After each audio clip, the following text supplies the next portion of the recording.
राज्याचे लोकप्रिय मुख्यमंत्री एकनाथरावजी शिंदे, उपमुख्यमंत्री देवेंद्रजी फडणवीस, पालकमंत्री हसन मुश्रीफजी, मंत्रिमंडळातील आमचे सहकारी चंद्रकांत दादा पाटील, उदय सामंतजी, राजेश क्षीरसागरजी, खासदार धनंजय महाडिक, धैर्यशील माने, विधिमंडळातील सहकारी प्रकाशराव आंबेडकर, राजेश पाटील, प्रकाश आवाडे, राजेंद्र पाटील यड्रावकर, सर्व उपस्थित असणारे सन्माननीय आजी माजी खासदार, सर्व सन्माननीय आजी माजी पदाधिकारी, महायुतीच्या घटक पक्षांचे सर्व अध्यक्ष, सर्व प्रमुख, आपल्या कोल्हापूरच्या कानाकोपऱ्यातून वेगवेगळ्या तालुक्यातून आलेले सगळ्या माझ्या मायमाऊली, माझ्या भगिनी, माझ्या मुली, तसंच उपस्थित असणारा शासनाचा अधिकारी वर्ग, पत्रकार मित्र, बंधू भगिनींनो, माझ्या तरुण मित्रांनो, मायमाऊलींनो, महिलांनो, भगिनींनो, जरा कार्यक्रमाला यायला उशीर झाला त्याबद्दल सुरुवातीलाच दिलगिरी व्यक्त करतो। आज कोल्हापूर जिल्ह्यातल्या माझ्या मायमाऊलींचा दृष्टीने आज अत्यंत महत्त्वाचा अशा प्रकारचा दिवस, महिलांना सक्षम करणं, महिलांना सबल करणं, महिलांना त्यांचा मान मिळवून देणं, सन्मान मिळवून देणं, प्रतिष्ठा मिळवून देणं, हे काम राज्य सरकारने सुरू केलेलं आहे। आणि त्याच्यातूनच मुख्यमंत्री माझी लाडकी बहीण योजनेचा लाभार्थ्यांचा आज इथं दिमागदार पद्धतीनं या सोहळा होतोय। आल्यानंतर तुम्ही आमच्या सर्वांचं ज्या प्रेमापोटी स्वागत केलं, आम्हाला दोन्ही हाताला राख्या बांधल्या, त्याबद्दल सगळ्या मायमाऊलींना आणि बहिणींना मनापासून धन्यवाद देतो। आणि तुम्ही आमच्यावर जो विश्वास दाखवलेला आहे, त्या विश्वासाला आम्ही त्या पदावर असताना कुठल्याही प्रकारे तडा जाऊन देणार नाही, तुम्हाला आम्ही अंतर पडून देणार नाही, तुम्हाला कुठल्याही अडचणीला सामोरं जावं लागणार नाही, अशा पद्धतीचं कामच हे महायुतीचं सरकार करेल, हा विश्वास देखील सुरुवातीलाच माझ्या मायमाऊलींना देतो। खूप जणांना आम्हाला हातात हात घालायचा होता, राखी बांधायची होती, वेळ कमी होता, त्याच्यामुळे अनेकांना हिरमूड झाला असेल, अनेकांच्यापर्यंत आम्हाला पोचता आलं नसेल, त्याबद्दल त्या सगळ्या बहिणींची, त्या मायमाऊलींची मी दिलगिरी व्यक्त करतो। त्यांना सांगतो की तसा कुठलाही हेतू आमचा नव्हता, परंतु वेळ पण बराच झालेला होता, पण जो उत्साह तुम्ही दाखवला, जे तुम्ही प्रोत्साहन आम्हाला सगळ्यांना दिलं, तुमच्यामध्ये जी ऊर्जा निर्माण झालेली आहे, ती खरोखरीच सलाम करण्याजोगी आहे। मी तुम्हाला सगळ्यांना सलाम देखील करतो। आज कोल्हापूरच्या या ऐतिहासिक पवित्र भूमीमध्ये आपल्याशी संवाद साधताना करवीरच्या आई अंबाबाईला देखील वंदन करतो, दख्खनच्या राजा ज्योतिबाच्या चरणी देखील नतमस्तक होतो, आणि राजर्षी शाहू महाराजांच्या आणि महाराणी ताराबाईंच्या कार्याचं स्मरण करून मी त्यांना अभिवादन देखील करतो। कोल्हापूर राज्याला या शहराने खूप काही दिलेलं आहे, त्याची परतफेड अशक्य आणि अशक्य गोष्ट आहे। कोल्हापूरच्या या भूमीमध्ये राजर्षी छत्रपती शाहू महाराजांच्या वास्तव्याने कर्तृत्वानं पावन झालेली ही भूमी, राजर्षी शाहू महाराजांनी कोल्हापूर नगरीनं गेले अनेक वर्ष, अनेक शतकं सातत्याने काही ना काही देण्याचंच काम केलं। सामाजिक न्यायाचा विचार असेल, पुरोगामी चळवळीला बळ देण्याचं काम असेल, त्याच्यामध्ये राज्यातल्या विद्यार्थ्यांना मदत करण्याचं काम असेल, शिष्यवृत्ती देण्याचं काम असेल, वंचित, उपेक्षित, मागास घटकांना समाजाच्या विकासाच्या मुख्य प्रवाहामध्ये आणण्याचं काम असेल, माणसाला स्वतःच्या पायावर उभं करणं असेल, कोल्हापूरनं राज्याला खूप काही दिलं, त्याची परतफेड होऊच शकत नाही। आणि हे आम्हालाही सगळ्यांना माहिती आहे, कोल्हापूरवर आणि कोल्हापूरकरांवर आमचं विशेष प्रेम आहे, त्याचप्रमाणे कोल्हापुरांनी देखील हा स्नेह, हा जिव्हाळा कायम जपलेला आहे। त्यामुळंच मी ज्यावेळेस एकनाथराव शिंदे साहेबांच्या मंत्रिमंडळामध्ये सामील झालो, त्याच्या आधी पण मला उपमुख्यमंत्री पदाची वेगवेगळी ठिकाणी कामाची संधी मिळाली। माझा नेहमीच कोल्हापूरला ज्या वेळेस येतो, दौरा असतो, त्यावेळेस कोल्हापूरवासियांनी जे भरभरून दिलेलं प्रेम आहे, ते बघून खऱ्या अर्थाने आमच्यासारखे कार्यकर्ते भारावून जातात।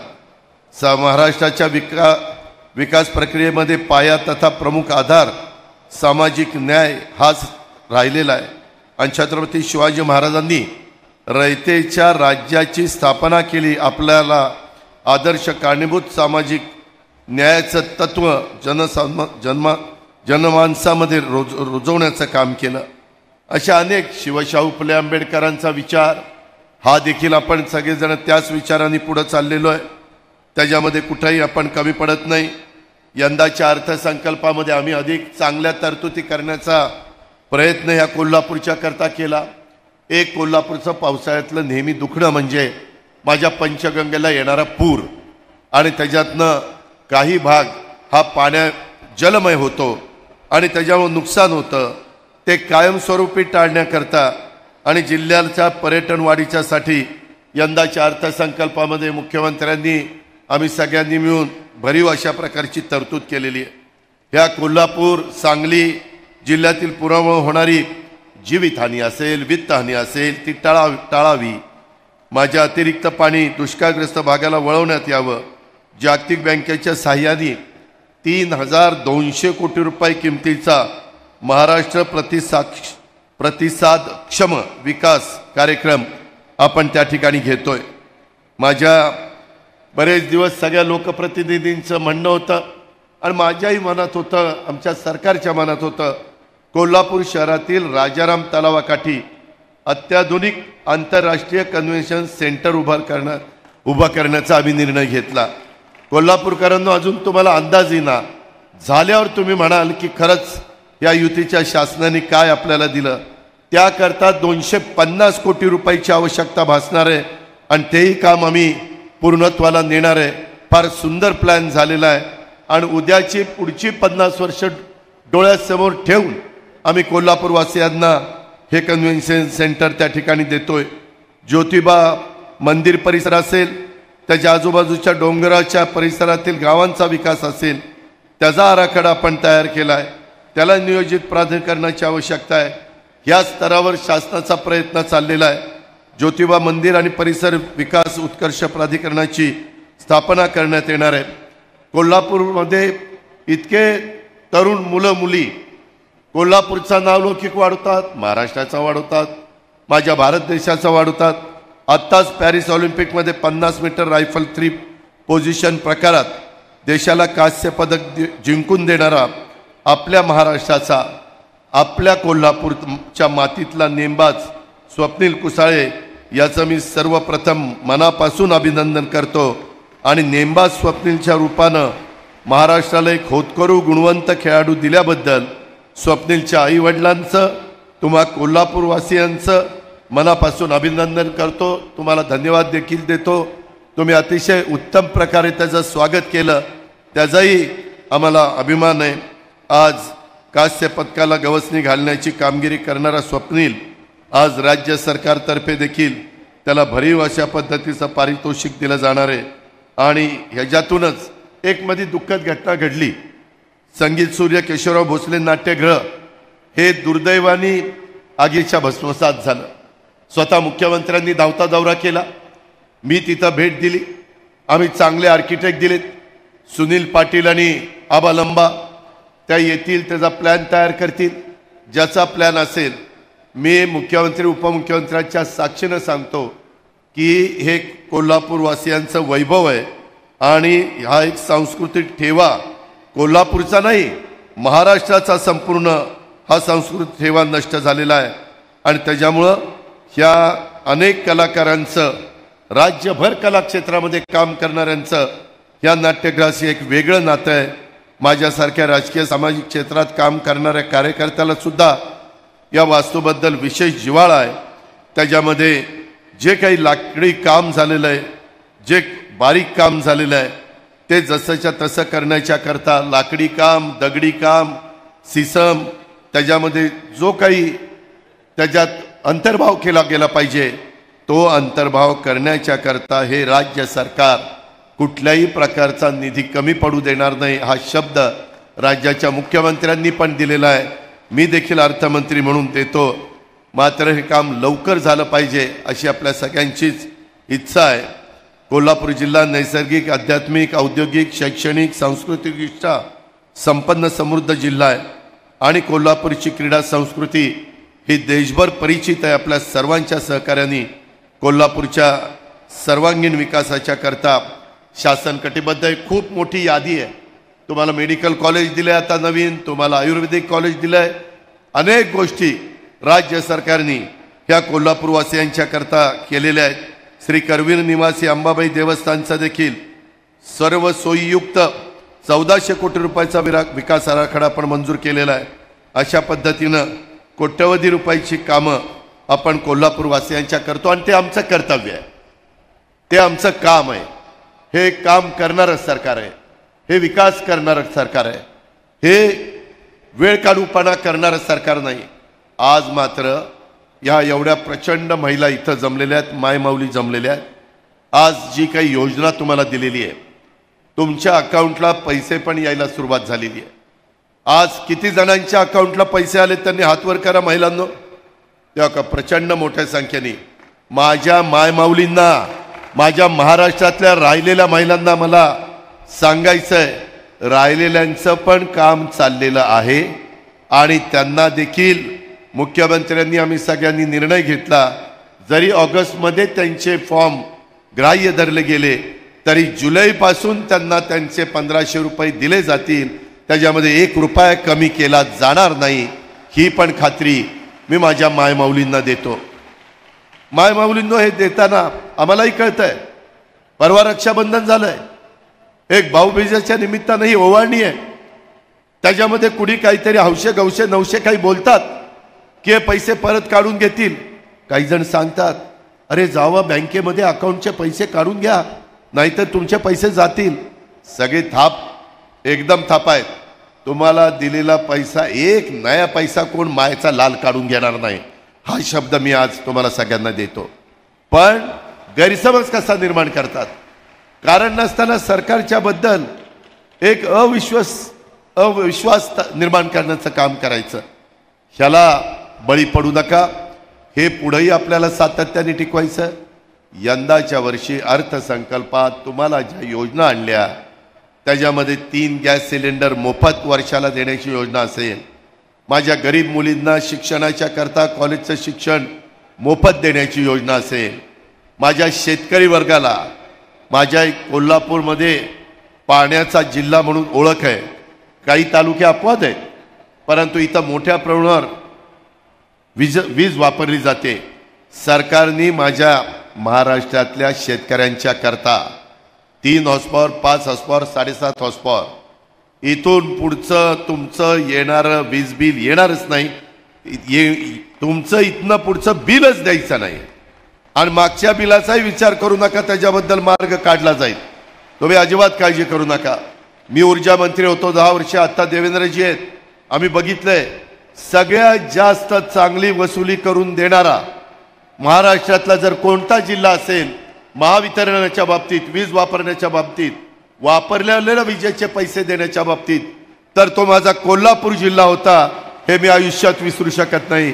एवढा माझा इथला शेतकरी कष्टाळू आहे, इथला माझा शेतकरी आर्थिक शिस्तीचा आहे, सगळ्यात जास्त वेळेमध्ये परतफेड पीक कर्जाची करणारा शेतकरी आहे. मध्ये काही लोकांना, काही माझ्या शेतकऱ्यांना 50,000 रुपये द्यायचं राहिलेलं होतं, त्यालाही तरतूद केलेली आहे. आता तेही पैसे तुम्हाला मिळतील. आम्ही जे काही सांगितलं ते करणार म्हणजे करणार. थोडंसं कधीतरी 19-20 होतं, थोडंसं वेळ लागतो, पण कृपा करून त्याच्यातनं गैरसमज करून घेऊ नका. अशा प्रकारची आग्रहाची, नम्रतेची, कळकळीची विनंती माझ्या कोल्हापूरवासियांना, आमच्या भावांना, आमच्या बहिणींना, आमच्या मायमाऊलींना आहे. त्याच्यामध्ये तरुण मुलामुलींच्या करता पण प्रशिक्षणार्थी योजना आणलेली आहे, खूप कार्यक्रम आणलेले आहेत आणि ते तुमच्या करतायत, शेवटच्या माणसा करतायत, ते गरिबांकरतायत. आज कोल्हापूरवासियांनो, आपल्याला एकता, समता ह्या सगळ्या गोष्टी शाहू महाराजांनी शिकवल्यात. ह्या सरकारने ह्या योजना राबवत असताना गरीब एवढाच केंद्रबिंदू ठेवला आणि त्या गरीबामध्ये सगळ्या जाती धर्माच्या महिलांना, पुरुषांना, मायमाऊलींना सगळ्यांना घेतलेला, भेदभाव केलेला नाही. सर्व जाती धर्माच्या करता असा कुठली महिला म्हणू शकत नाही मी गरीब आहे, मी महाराष्ट्राची आहे, पण मला या योजनेचा फायदा होत नाही.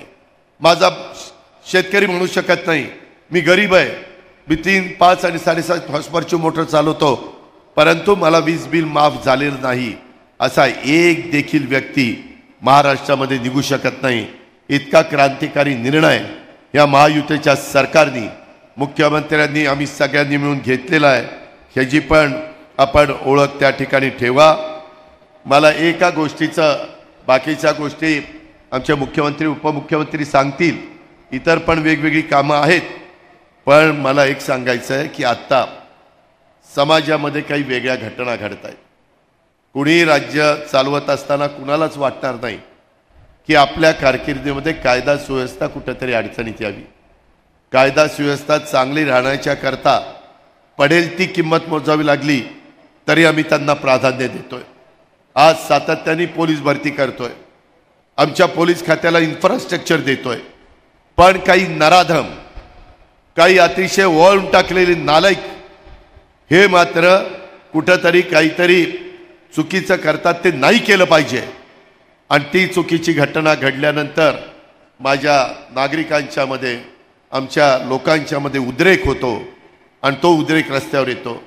मी आपल्याला सगळ्यांना सांगेन की असं ही वेळच उद्रेकाची आमच्या लोकांच्यावर येता कामा नये, याबद्दल सतत डोळ्यात तेल घालून आम्ही सगळेजण बघत असतो. परंतु कुठंतरी काहीतरी घडतं आणि त्याच्यातनं सरकारची बदनामी करण्याचा प्रयत्न केला जातो. अनेक जण आजपर्यंत सरकारमध्ये काम केलेलं आहे, परंतु ह्याच्यातनं कुठल्याच सरकारला वाटणार आहे की असं काहीतरी वेडंवाकडं व्हावं. आम्ही तर उलट अधिक कडक, अधिक टाईट राज्यातल्या पोलीस यंत्रणेला केलेलं आहे. त्याबद्दल गृहमंत्री स्वतः बोलतील. परंतु आत्ता तुम्ही पाहिलं, एखादी घटना घडल्यानंतर वेगवेगळ्या चॅनलला ते दाखवलं जातं. आत्ता आमच्या MPSCची मुलं ही पुण्यामध्ये आंदोलन करत होती. आम्ही त्यांना निरोप पाठवत होतो की बाबांनो, MPSCला स्वायत्तता दिलेली आहे, त्याच्यात आम्हाला हस्तक्षेप करता येत नाही. तरी देखील जाणीवपूर्वक विरोधी पक्षाचे काही नेते, आमदार त्यांना भडकवत होते. सरकार होऊन देत नाही. अरे बाबा, सरकार का होऊन देणार नाही? जर आमच्या मुलांना MPSCच्या वेगवेगळ्या परीक्षा देताना त्याच्यात त्यांना यश मिळणार असेल तर का होऊन देणार नाही? तरी देखील त्यामध्ये स्वतः मुख्यमंत्र्यांनी, सरकारने लक्ष घातलं आणि आजच त्या सगळ्या एका दिवशीच्या परीक्षा ह्या पुढं ढकललेल्या आहेत. एक 25 तारखेला पेपर होईल, दुसरा नंतरच्या तारखेला होईल, हे MPSCने जाहीर केलेलं आहे.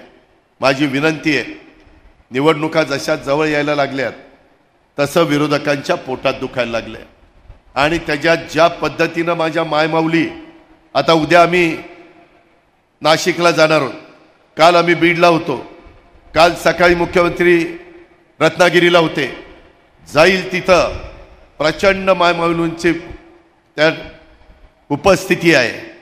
आणि खरोखरीच काल तर स्वतः मध्य प्रदेशचे मुख्यमंत्री शिवराज चौहान त्यांनी पहिल्यांदा अशा प्रकारची योजना त्यांच्या राज्यात राबवली.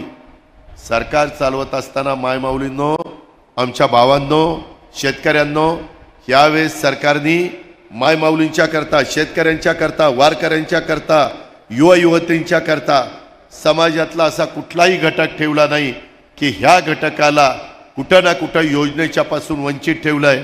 एवढ्या चांगल्या चांगल्या योजना आपण चांद्यापासून बांद्यापर्यंत त्या ठिकाणी दिलेल्या आहेत. आणि ह्या योजना देत असताना नेमकं तेच दुखणं विरोधकांच्या पोटामध्ये दुखायला लागलेलं आहे. आणि ते सतत काही ना काही, कुठं ना कुठं काही सरकारची कशी बदनामी होईल, सरकारला कसं कात्रीत पकडता येईल, अशा प्रकारचा प्रयत्न त्या ठिकाणी चालला आहे. परंतु आजच्या या कार्यक्रमाच्या निमित्तानं मी आपल्याला सगळ्यांना सांगू इच्छितो की तुम्ही काळजी करू नका.